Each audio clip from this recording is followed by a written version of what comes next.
my people. I am really excited to launch this content that I'm calling Peach to the Choir because my name is Tresia Bowles. I'm a Georgia Peach. I'm a trained journalist and I'm just saying what everybody's thinking.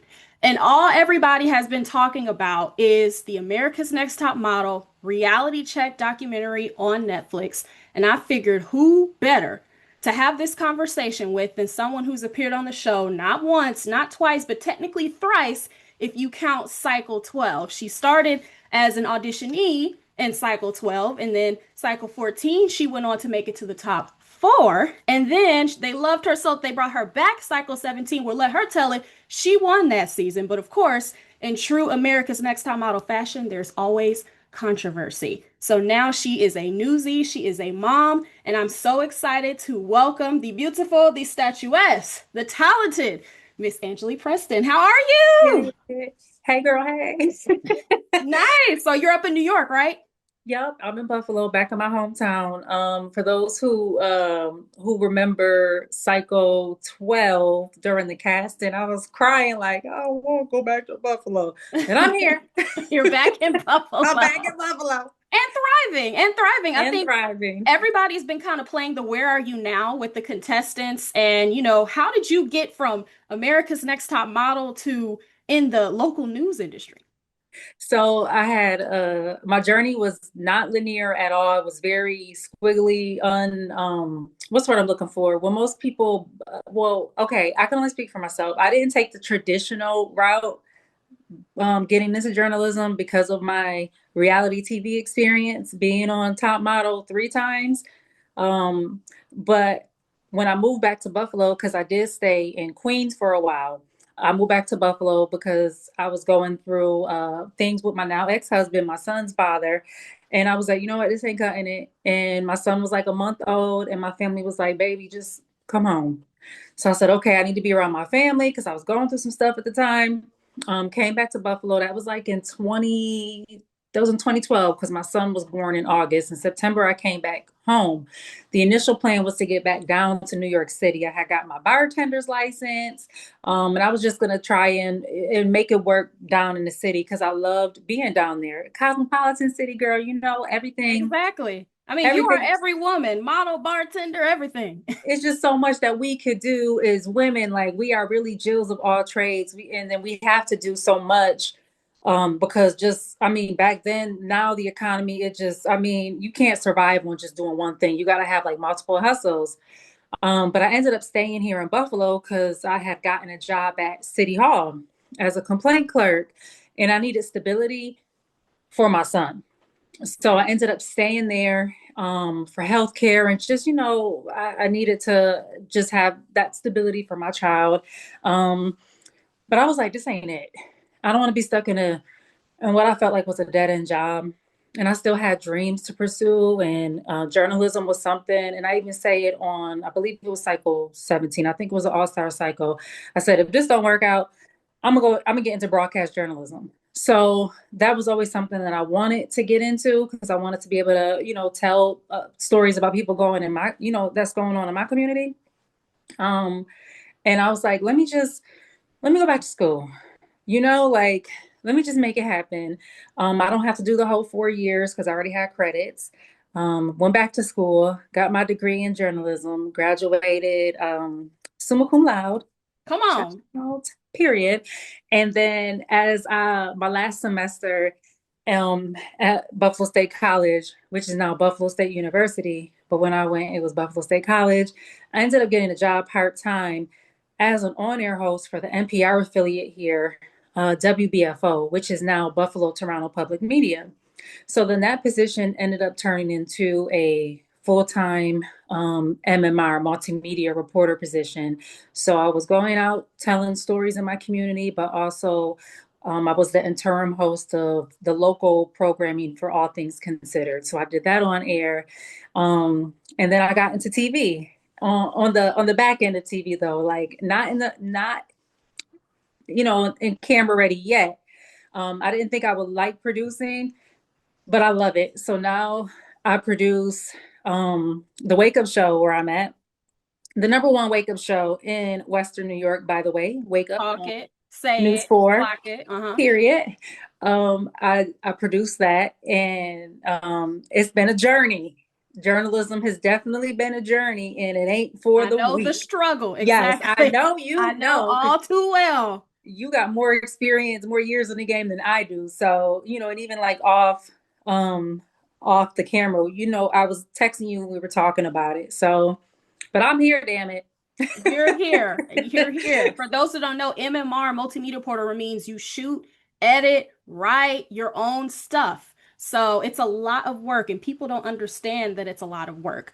But I want to jump into reality check because it's been the talk of the town. Every This media outlet, even some news outlets, have been talking about it. What are your initial reactions when you watched it? What message did you take away? So initially, when I was nervous to watch it because I wasn't too sure if they were even going to include anything that happened to me while the controversy with me with Cycle 17. Um, but I kind of figured that they weren't because they did ask me to be a part of it. And I couldn't because the E documentary that comes out March 11th at 9 p.m. Eastern, We'll Dirty Rotten watch. Scandals, um, they were filming at the same time. So the production for Netflix, um, they were doing the reality check, and E was doing Dirty Rotten Scandals. E had gotten to me, or the production rather, Glass Entertainment Group had gotten to me before.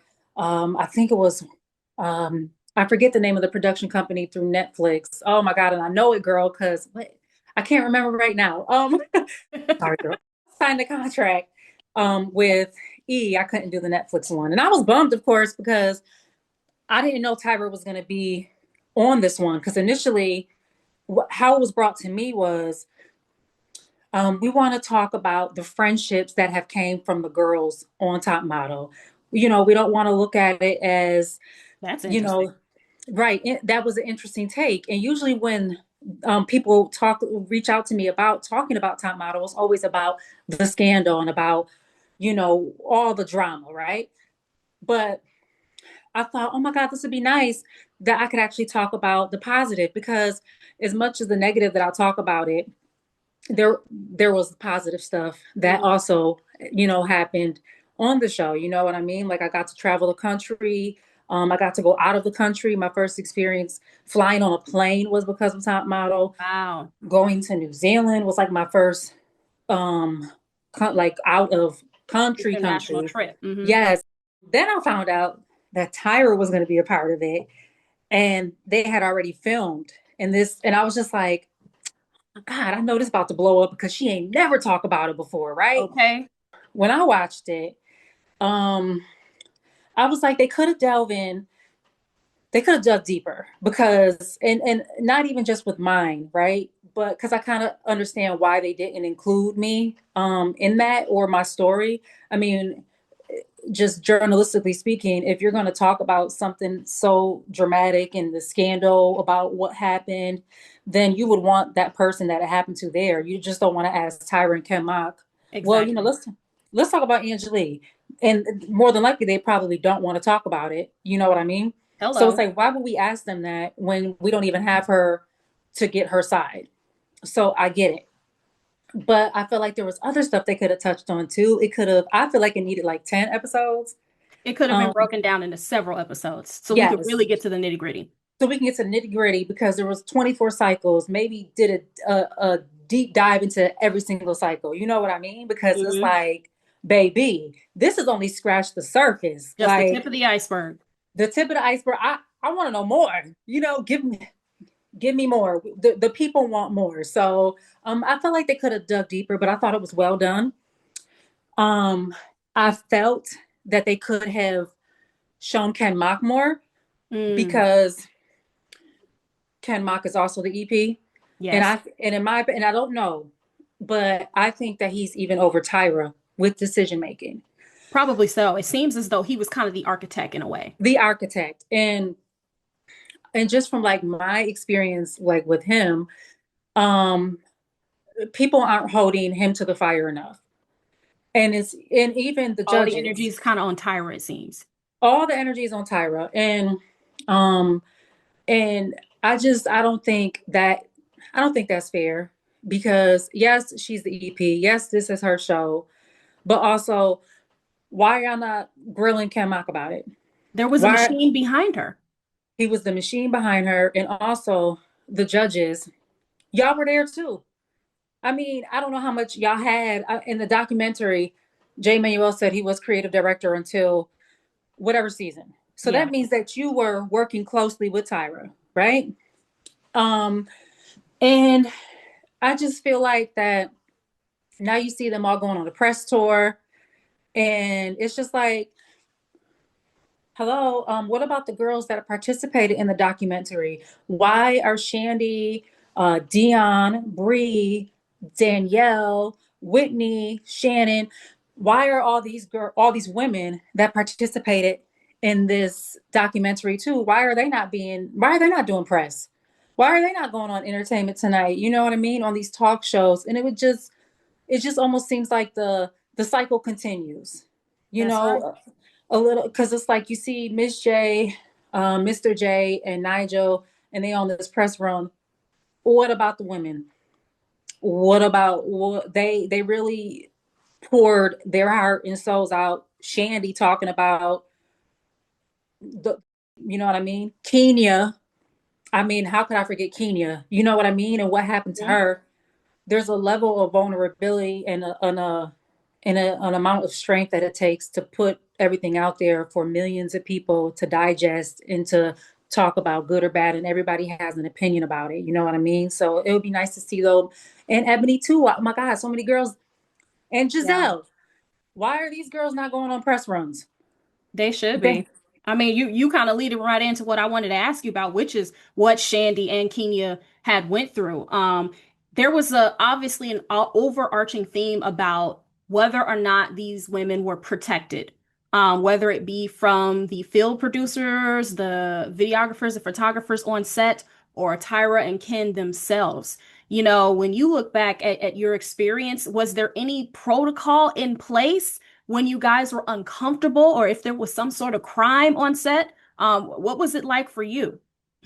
girl, no. So what? Please, we was meat. Oh my So God. something that Shandy said, or I think no, Miss. Okay, so when Shandy's talking about them coming in, filming her, right, Hmm. at one of her most vulnerable points, and then Mr. J says that, there was a conversation about bringing men over. I know from my experience that it is very closed off. Set is closed off. They're very strict about who goes in and out. You don't want people that are not participating in the show on screen or anybody working for the show that like you that's who you want there. You don't want an outside person, right? So for these men to be invited over into the house, um Mr. J didn't say who who was the person that invited them over, but my suspicion was that it was Ken Mock because he's the one that is The the decision art maker. the Hmm. decision maker. Let's spice it up. This is boring. This is, let's throw this in there. And then for him to say that, we treated ANTM as a documentary. Mm, um, Documentary that is supposed to be an even playing field for everybody to share their stories, and clearly there was a division of power, 100%. yeah, and it's like a documentary, baby. Well, this right, reality check is a documentary. Yeah. ANTM was a controlled environment. It was controlled by the producers. You know what I mean? By the behind the scenes people. So this is not a documentary, and it's just like, Ken, baby, I need you to take accountability because right now, you. You said the word accountability, and that was going to be my next question. A lot of people are upset online with Tyra, with Ken, but mostly with Tyra for not seeming to express any remorse, not taking accountability for the part that she played, whether it be a big or small part. The part that got me was in the beginning when Tyra was like, I was in the editing booth, I was doing everything, I had my hands in everything, and then turned around and was like, well, that's production. I don't do anything with that. So which one is it? So do you feel as though there was any accountability from some of the leadership at America's Next Top Model? Um, No, I don't. And, am I mad or disappointed about it? No, because, I'm so like I've moved on from like wanting anybody to be accountable for, you know, what happened because I understand that um a lot of the things that happened during that time, not the stuff that we seen on the net on the reality check, but I mean just like some of the challenges, there wasn't this scope that we have now where we hold everyone accountable. It certainly wasn't like that years ago. And then social media wasn't as big as it is now. Um, and I do think it is a little unfair to look at look at a show from 10, 20 years ago with 2026 lens. But hmm. I'm just, I feel as though, legally, I'm thinking to myself, maybe legally lawyers told them to not take accountability for everything so they could not face, I don't know if the statute of limitations and what state would be, but I'm just thinking to myself, if I were in a precarious situation like this and somebody were to say, hey, this happened to me and I felt as though someone could have done something to stop it, the first thing I would say is, I am so sorry. I had no idea what was going on. I wasn't there. I'm tremendously hurt that a cast member that I was responsible for was assaulted And in front of everybody. and see, like I don't remember if Tyra said sorry in Shandy's case, but I do remember with Keenyah, She said, um, "I'm sorry, boo boo." she She said, "I'm did. sorry, boo." Yeah, she did. Hmm. She and it's like, okay, what do y'all want from her? And like, and this is me, like I had my own, sued them and had my own, and for a while I was bitter, obviously, because of everything that had went on. But this is me. This is how for me growth looks like because I can look at in all sides of it and still say, I think that like Tyra sat down to do the damn interview. She sat down, maybe in her way, she was like, you know what? The relationship ain't been good with me, Nigel, and the Jays. This would be my extension to try to repair that. Let me come on here and do this because y'all are gonna talk about it anyway, and maybe or y'all gonna talk about me anyway. So let me be here. She opened herself up to that criticism. You know what I mean? Like by being there, she didn't have to be there. They were gonna do the documentary with or without her opinion. Maybe she felt like let me do it, because I owe it to them. Maybe that was her saying, I'm sorry for how I treated you guys, meaning Nigel and the Jays. You know Mm, what I'm saying? As far as like not the her, cast though. as far as the cast, I mean, at the Essence, when she got the Essence award a few years ago, she acknowledged I done said some shit, but Mm. she acknowledged, that she was wrong. How many times y'all want this woman to apologize? How many times do y'all want her to say she was wrong? You know what I mean? Like even if she said, "I'm sorry for everything that all the hurt, all the pain I caused," people would still say that ain't good enough. You know what I mean? So it's These days, like it seems no apology is good enough, even if if you're even if sincere. yeah, even if you're sincere about it, and it's just like at this, I mean, it at the end of the day, it's just for me. It seems like if are people holding Tyra more accountable because she is the executive producer and it is her baby, or are they holding her more accountable because she's a black woman? I think two things can be true, It could be, I think the big thing is it's Tyra's name on the show. She's the host of the show. She's the executive producer of the show, and she's the driving force behind a part of who stays, who goes, all that kind of stuff. So people are looking at her like, the principal of the school is going to get yelled at by the parents. You know what I'm saying? Because you're in charge. You're the Mhm. person who makes the big decisions for the school. And yes, there are teachers in every room, but if the one teacher does things, they can't get in contact with the teacher. They call the principal. So I Yeah. think, Tyra is getting her feet held to the fire because of that. But also, of course, I do think there's less vitriol online about Ken Mock in the heads at UPN because they were just as much of a part of the, issues as Tyra is, especially when you look at how the Jays and Nigel have been doing this big press tour when they helped perpetuate, some of the stuff. They went along with it. They were complicit. Yep. Even though they might have felt bad, we got a little bit of remorse from them.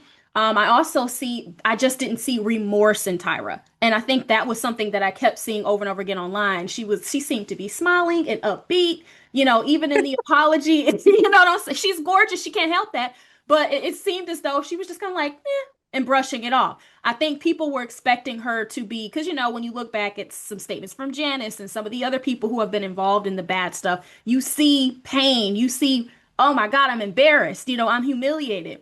And I think that's what was missing. But you had brought up, what was going on set with the issues between leadership and the cast as far as the mental aspect of it, but what about the health aspect of it? Models are expected to be very thin. There were people on set who got sick, whether it be from not eating like they were supposed to, passing out, getting sicknesses that weren't addressed. I would love to know from your perspective, how did they protect you guys with that? Were there medics on set? Were there therapists on set? How did you guys handle that? I'm getting a no again. Girl. I'm like, So I gotta watch what I say here because I don't know what the documentary is going to show because okay. I really laid it all out there and Hmm. I talked about so much. So let's reconvene in a few weeks Uh-huh. after that comes out and I'll let you know my thoughts on that because Okay. I have thoughts. Yes. I mean, in Cycle 17, one of the things we did get to see, and the clip that continues to go viral is the model that was hit by the pendulum that was swinging back and forth. Oh, You that were was a cycle part of that. 14. That was Oh, it was 14. Alex. Yup, that Okay. was Alex. Yes. So she got knocked off the stage. That was like an early challenge for you guys because I And went she, back and watched it again. you know what? And she got hurt. And Yes, I saw her bleeding. and I saw something that Whoopi Goldberg was like on The View recently. I just want to say to you, I apologize Oh. because that was not funny, but it was funny. And it's just like as the person that was there that saw that, um nothing about her being hurt was funny at all. And she got hurt and for people to sit up there and laugh at someone being hurt, like it affected her. You know what I mean? Like she was Right. crying after, and bleeding. You just don't like. Why are you laughing at somebody's pain? You know what I mean? Nothing about that was funny, and like that, like irritates me because it's like, why would you think that somebody like our pain is for your entertainment? What were those things made out of? Because they couldn't have been paper mache. Was it Um, metal? It was enough to knock a human being off It stage. was, I don't know what they were made of. It definitely was not paper. It definitely was not. And they were purposely trying to hit us because I remember looking on both sides and there were people and they waited for us to walk within, the area of the pendulum before they let it go because they Mm, intentionally wanted to hit us. And I saw that and I was like, you know what? I don't care about winning this challenge because you ain't about to hit me with that big ass pendulum. period. And I stopped. Um, Even though I knew that because I had stopped, that they probably weren't, I wasn't going to win that challenge, but I didn't care because I was like, you ain't about to hit me with that. I'm not about to be falling off doing it. You ain't about to do that to me. Yeah. Yeah. It's that those are some of the things that I'm very curious on you expanding on later on E about, the health. Because I feel like they kind of skimmed over that in the documentary. They showed different things that happened that impacted the health, but nobody's talking about oh yeah, we had medics, we treated her, or we had to send her home because she was so sick and she wasn't eating. I didn't see any of that. You know what I I mean? will give you a little tidbit. Give me the tease. Um, Cycle 17, Greece. I Yes. did get sick. I did Okay. get sick over there. And hmm, how it was handled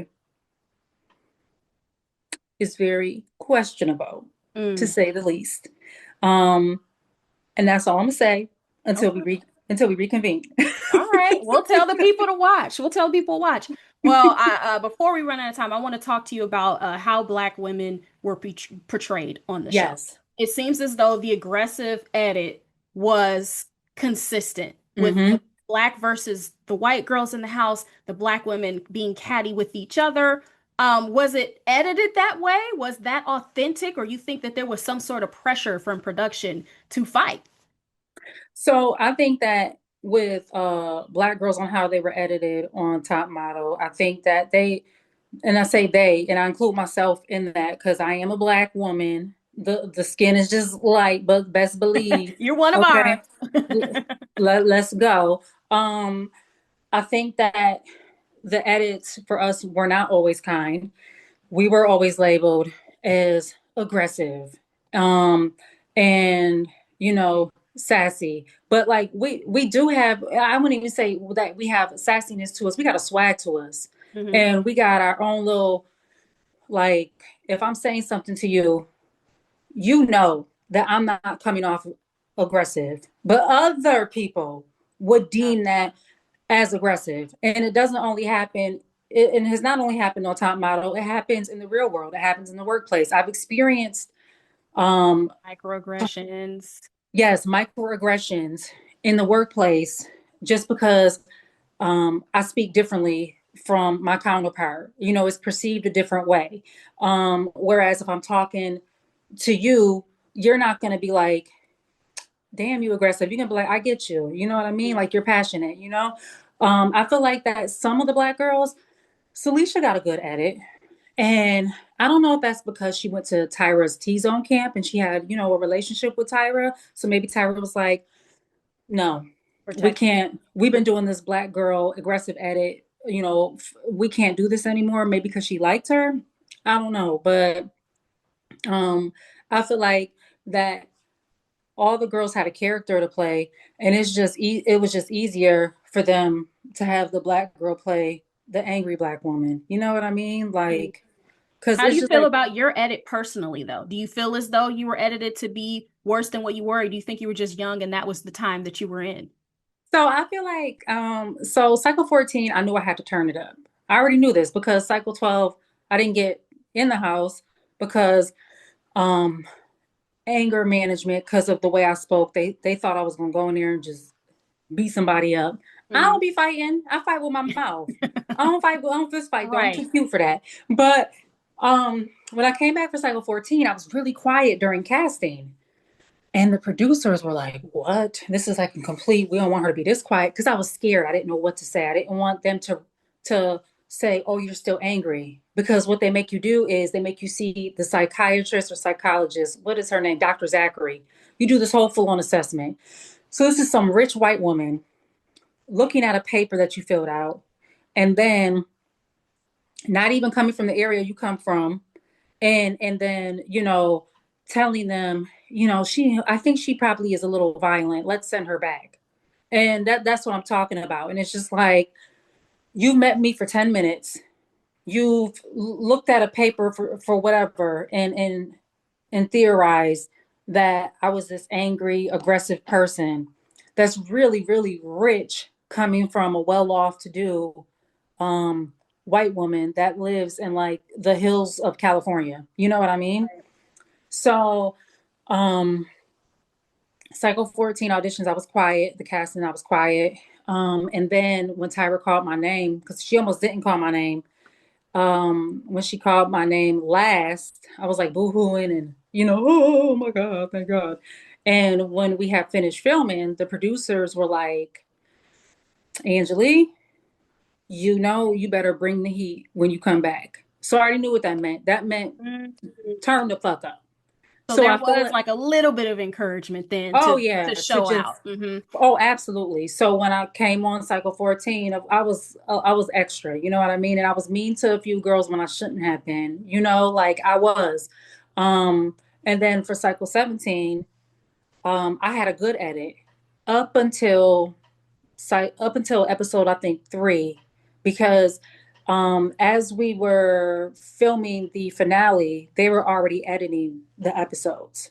So once I found out my stuff was being taken away from me, they had to change my edit. So my edit went from nice, cool, reserved to unhinged, because now I wasn't the winner. Now they had refilmed. You know what I mean? So now it To makes fit it, the narrative. yeah, so it has to fit their narrative. But initially when I won, my edit was, yeah, she's serious. Oh, she's cool. Oh, the girls love her. Oh, she really learned a lot. Like she's so likable. You know what I mean? And then after they took my shit from me, girl, they was like, boop, boop, boop. Let's make her cuss somebody out. You know what Wow. I mean? Let's show that footage. I was trying to see in prep for this, I was trying to go back and watch that season, and it's like they wiped it off the face of the earth. It's not on any streaming platforms. Right now, America's Next Top Model is on Hulu. That season is not there. I couldn't even find it on some of the, websites that people use. I couldn't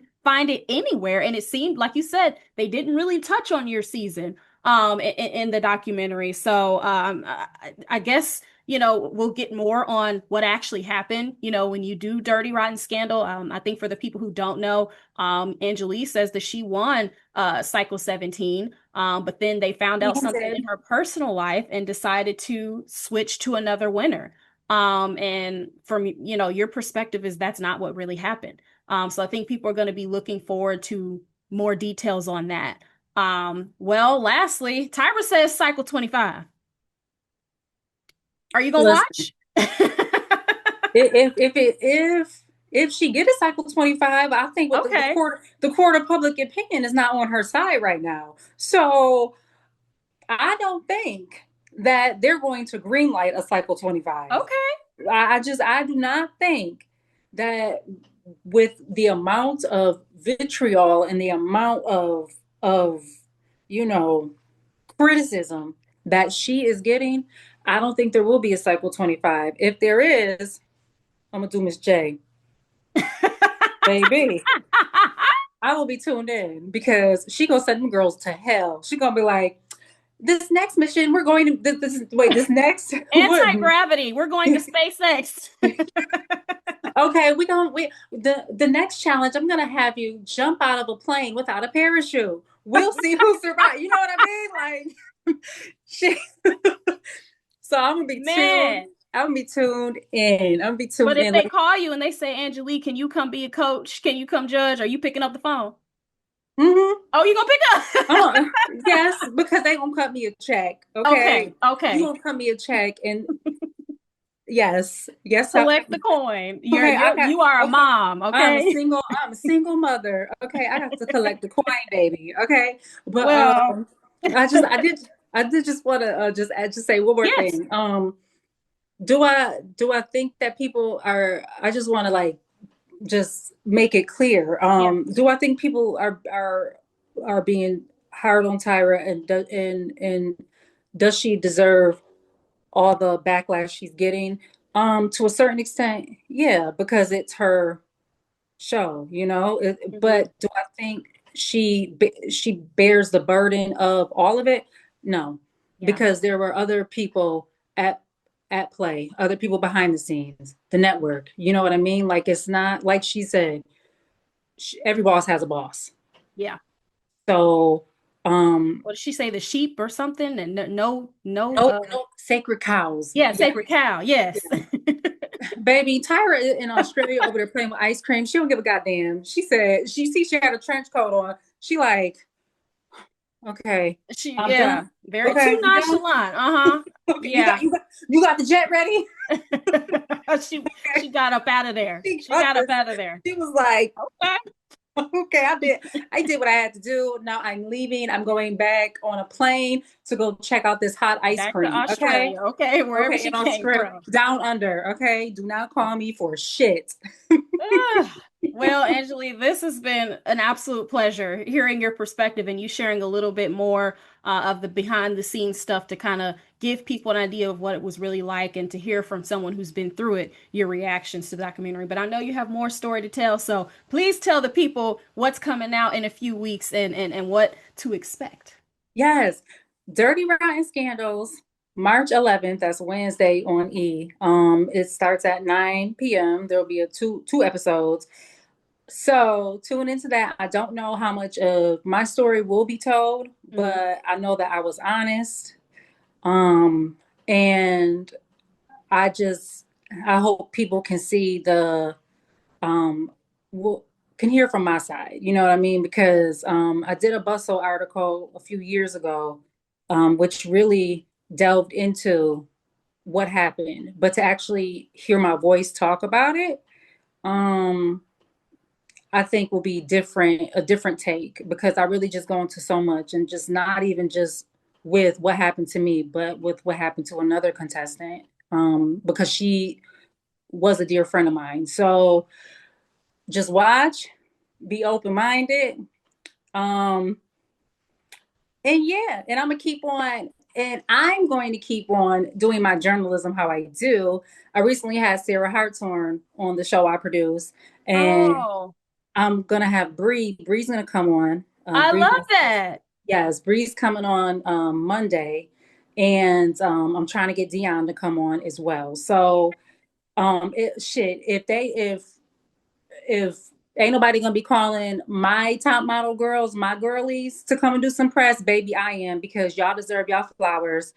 And y'all voices need to be heard too because y'all voices were very much a part of this documentary. And the reason why a lot of people did tune in, yes, for Tyra, but also to hear what happened to each of the ladies. You know what I mean? So, I mean, shit, Nigel, the Jays. Next time y'all get, somebody a big outlet wanting to interview y'all, why don't y'all say, hey, why don't we have, one of the former contestants come on as well? Because Just that's an what idea. just an idea, because that's what it should be about. You know what I mean? I mean, they out there putting their business out there again for the world to judge, and maybe this will help them in their careers. You know what I mean? Like, Absolutely. Well, they can come talk to me. How about that? They can come here, preach to the choir with me. That's all okay, that matters. girl, okay, I will send them your way. Okay, please do. Well, thank you so much, Angeli. Everybody watch Dirty Rotten Scandal on March 11th. This has been Tresia Bowles with Peach to the Choir. With love. Goodbye.